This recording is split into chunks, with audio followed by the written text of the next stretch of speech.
तो पिछले एपिसोड में हमने देखा कि लिएंगजी सनसेट माउंटेन तक पहुंच चुका था, जहां वो फ्लेम आर्मी से ब्रॉन्ज पिलर को चुरा कर निकल जाता है। इसके कुछ देर बाद जब डीमन लॉर्ड अपने सनसेट माउंटेन पर पहुंचता है तो वो वहां का नजारा देखकर काफी ज्यादा हैरान हो गया था। वो अपने डेसिबल चैंपियन को मारते हुए कहता है कि ये सब तुम्हारी गलती थी, क्योंकि ब्रॉन्ज पिलर को प्रोटेक्ट करना तुम्हारा काम था। अब मैं नहीं जानता, लेकिन 2 दिन के अंदर अंदर मुझे वो ब्रॉन्ज पिलर वापस ला कर दो, नहीं तो मैं तुम्हें जान से मार डालूंगा।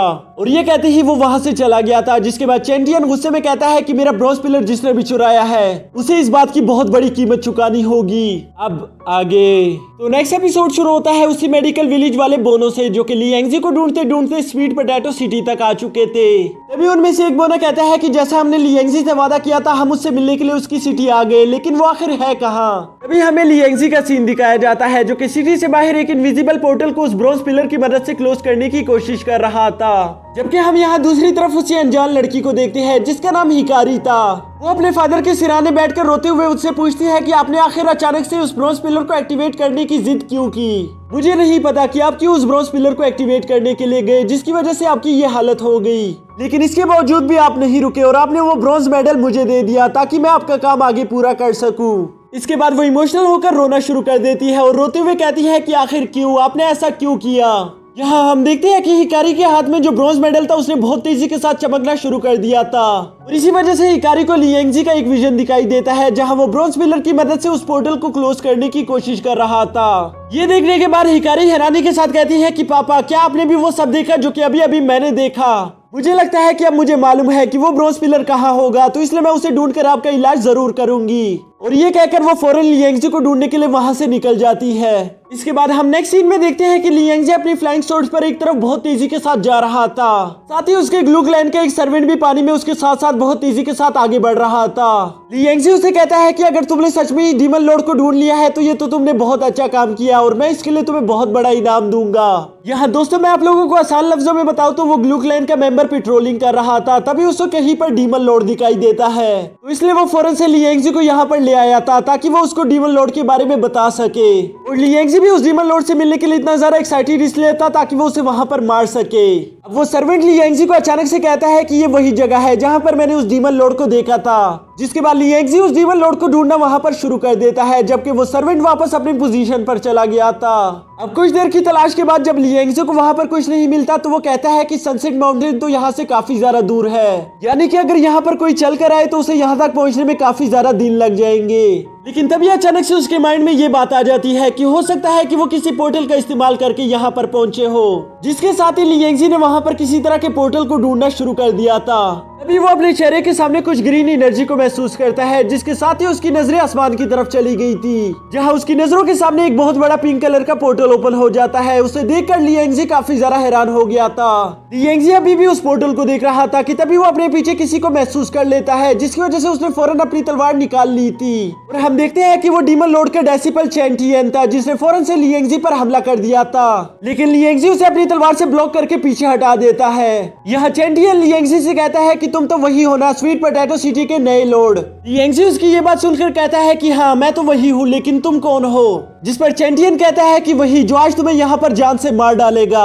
और ये कहते ही चैंपियन ने अपनी स्पिरिट एनर्जी को एक्टिवेट कर दिया था, जिसके बाद वो लिएंगजी के आसपास बहुत तेजी के साथ घूमने लगता है। लिएंगजी देखता है कि इसकी स्पीड तो काफी ज्यादा है कि तभी चैंपियन ने उस पर बहुत सारे हमले करना शुरू कर दिया था। लिएंगजी चैंपियन के कुछ हमलों को रोकने में कामयाब हो जाता है, लेकिन उसकी स्पीड काफी ज्यादा थी, इसलिए वो पीछे से आकर उसे हिट कर ही देता है। इस पावरफुल हिट की वजह से हम देखते हैं कि लिएंगजी के मुंह से खून निकल रहा था, और वो कहता है कि इसकी स्पीड तो लाजवाब है, मुझे जल्द से जल्द कोई ना कोई रास्ता तो ढूंढना होगा। अगर सब कुछ ऐसा ही चलता रहा तो ये तो सच में मुझे मार डालेगा। वो भी ये सोच ही रहा था कि तभी चैंपियन उस पर बहुत सारे स्प्लैश अटैक्स करना शुरू कर देता है। लिएंगजी पहले तो उन स्प्लैश अटैक्स को डॉज करने की कोशिश करता है, पर वो काफी ज्यादा थे, इसलिए वो भी अपनी तलवार से स्प्लैश अटैक करना शुरू कर देता है। इसके बाद हम देखते हैं कि इन दोनों के दरमियान 1 वर्सेस 1 एक खतरनाक फाइट हो रही थी, जिसमें चैंपियन लिएंगजी से कहता है कि तुमने हमसे ब्रॉन्ज पिलर को चुराकर बहुत बड़ी गलती कर दी, मैं तुम्हें माफ नहीं करूंगा। जिस पर लियांगजी उसके एक हमले को अपनी तलवार से ब्लॉक करके पूछता है कि तुम तो चैंटियन हो, डीमन आर्मी के कमांडर, मैंने सही कहा है ना? लेकिन वो सेनापति उसके किसी सवाल का जवाब नहीं देता, बल्कि वो लियांगजी की तलवार को हिट करके उसके हाथ से छुड़वा देता है। जिसके बाद लियांगजी उसके हमलों को अपने हाथों से ही ब्लॉक कर रहा था कि तभी हम देखते हैं कि लियांगजी ने चैंटियन के एक हाथ को पकड़कर उसकी वीक पॉइंट पर कुछ प्रेशर लगा दिया था, जिसकी वजह से चैंटियन थोड़ी देर के लिए पीछे हट जाता है, जबकि पीछे लियांगजी ने भी अपने माइंड कंट्रोल से तलवार को वापस बुला लिया था। जिसके बाद लियांगजी अपने वाटर ब्लेड से एक बहुत बड़े स्पिरिचुअल डिवाइन सोर्ड को बनाना शुरू कर देता है। ये देखकर चैंटियन को अच्छा फील नहीं होता। वो कहता है कि शायद इसे रोकना काफी ज्यादा मुश्किल होगा, लेकिन वो अपनी पूरी ताकत लगाकर अपने दोनों पंजों से आखिरकार उस तलवार को रोक ही लेता है। तभी अचानक वो देखता है कि लियांगजी फौरन से उसके पीछे टेलीपोर्ट हो गया था, जो कि अपने एरो से उस पर हमला कर देता है। लियांगजी के फर्स्ट एरो से टकराकर चैंटियन जमीन पर आ गिरा था, लेकिन उसके बाकी के एरोस को वो फौरन ब्लॉक कर देता है। अब यहाँ चैंटियन को भी काफी ज्यादा गुस्सा आ गया था, तो इसलिए वो अपने एक बहुत ही पावरफुल फॉर्मेशन सरना रे को बनाना शुरू कर देता है, जिसकी एनर्जी से लियांगजी खुद को बचा नहीं पाता और वो उसे टकराकर सीधा आकर जमीन पर जा गिरा था। यहाँ चैंटियन भी फौरन उड़ते हुए लियांगजी के पास आ जाता है। जिसके बाद हम देखते हैं कि लियांगजी की हालत बहुत ज्यादा खराब हो गई थी। वो बहुत ज्यादा जख्मी हालत में पड़ा हुआ होता है। इस पर चैंटियन उससे कहता है कि तुम टीएलएंग सिटी के स्टूडेंट के टाइटल को डिजर्व करते हो, क्योंकि मानना पड़ेगा कि तुम्हारी एनर्जी काफी ज्यादा है, लेकिन अफसोस कि तुम अपने मास्टर जितने ज्यादा पावरफुल नहीं हो। जिसके बाद चैंटियन लियांगजी को अपने पास लाकर उसकी एनर्जी को अपने हाथ से एब्जॉर्ब करना शुरू कर देता है। लेकिन यहाँ एनर्जी एब्जॉर्ब करते करते अचानक से हम देखते हैं कि चैंटियन की बॉडी के अंदर ही एक बड़ा ब्लास्ट हो गया था, जिस पर उसे कुछ समझ नहीं आता कि आखिर ये सब क्या हो रहा है। और वो उसे कहता है कि तुमने मेरे साथ अभी अभी क्या किया। उसकी ये बात सुनकर लियांगजी कहता है कि अभी नहीं किया, वो तो मैंने तब किया था जब हम दोनों फाइट कर रहे थे। मैंने तुम्हारे हाथ की एनर्जी फ्लो को ब्लॉक कर दिया था, जिसकी वजह से सारी एनर्जी एक ही वक्त में जमा होकर ब्लास्ट कर गई। उसकी ये बात सुनकर चैंटियन को काफी ज्यादा गुस्सा आ गया था, तो इसलिए वो अपने दूसरे हाथ का इस्तेमाल करते हुए लियांगजी को गले से पकड़ लेता है। लेकिन तभी लियांगजी अपने दोनों हाथों से उसे पकड़कर अपने सैक्रिफाइस फ्लेम टेक्निक को एक्टिवेट कर देता है, जिसकी वजह से चैंटियन के हाथ पर आग लग चुकी थी और वो डरते हुए कहता है कि तुम ये क्या कर रहे हो। जिस पर लियांगजी बहुत ही कूल तरीके से अपने मुंह से खून थूक कर कहता है कि इसे कहते हैं सैक्रिफाइस फ्लेम। ये किसी भी आदमी की सोल तक को जला देती है। अब मैं देखता हूँ कि तुम इससे खुद को कैसे बचाते हो। लियांगजी की ये बात सुनकर चैंटियन को काफी ज्यादा गुस्सा आ गया था, तो वो इसलिए फौरन अपने हाथ को जड़ से काट देता है। जिसके बाद उसने अपने सबसे खतरनाक थंडर ड्रैगन को भी समन कर लिया था। और ये सब करने के बाद वो वहां से टेलीपोर्ट होकर वापस चला जाता है, क्योंकि अब उसका काम यहाँ पर पूरा हो गया। जिसके बाद लियांगजी उस थंडर ड्रैगन को देखता है, जो कि सीधा स्वीट पोटैटो सिटी की तरफ जा रहा था। और उसे जाता हुआ देखकर वो समझ गया था कि इन लोगों ने स्वीट पोटैटो सिटी पर हमला करने का प्लान बनाया था। तो इसलिए लियांगजी भी अपनी फ्लाइंग सोर्ड का इस्तेमाल करते हुए फौरन उस थंडर ड्रैगन के पीछे स्वीट पोटैटो सिटी की तरफ रवाना हो जाता है। जिसके बाद हम स्वीट पोटैटो सिटी का सीन देखते हैं, जहाँ पर ऑलरेडी हमला हो चुका था और ये लोग मिलकर उस जगह को प्रोटेक्ट करने की कोशिश कर रहे थे। यहाँ प्रिंसेस आर्या थोड़ी सी परेशान होते हुए मिस लिन से पूछती है कि पता नहीं लियांगजी किस हालत में होगा। जिस पर मिस लिन उसे जवाब देती है कि तुम लियांगजी की फिक्र मत करो, वो जरूर ठीक होगा। अभी के लिए हमें इस जगह को प्रोटेक्ट करना है। वो अभी ये कह ही रही थी कि तभी इन लोगों के सामने थंडर ड्रैगन आ जाता है, जिसे देखकर वो लोग काफी ज्यादा डर गए थे। मिस लिन उस थंडर ड्रैगन को देखकर इन सब लोगों से कहती है कि भागो यहाँ से, हम इस थंडर ड्रैगन को यहाँ पर नहीं रोक सकते।